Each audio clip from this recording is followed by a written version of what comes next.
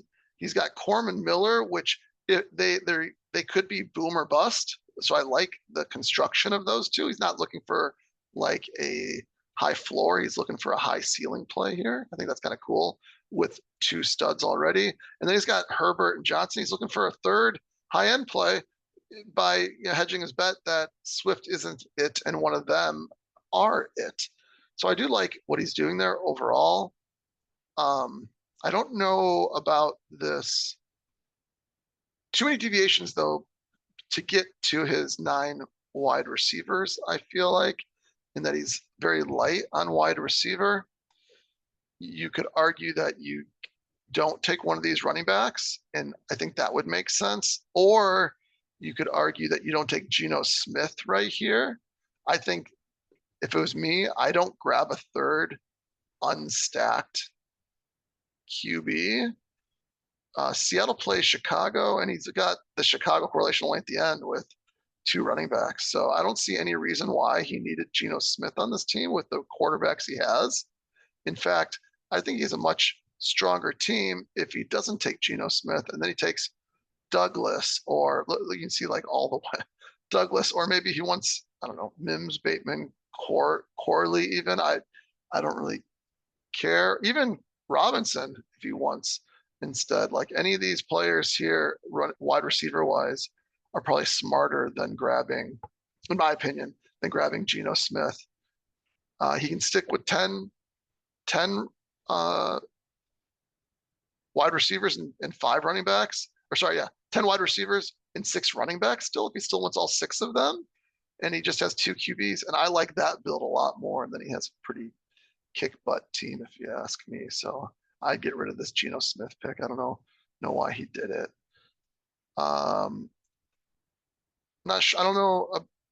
Whatever. You pick whoever you pick here. Claypool's interesting. Boomer bust. He could do something crazy like he did in year 1. Tolbert is part of a big mix of players. Whatever. Do you? But I do like this one in Dortch right here. He is a good floor play at the very least. Well, depending on how their team plays out, he could be a floor play, or he could be a ceiling play for certain weeks. So I do like that. As far as Dortch goes, it doesn't correlate, but it's good. Actually, it correlates with Rams, and he has he's got Quorum. He doesn't have many Rams. He's Quorum and Cup, so it does correlate from that perspective. Well, there you have it. Let me know how you feel about the team. I think I have a good correlated team overall.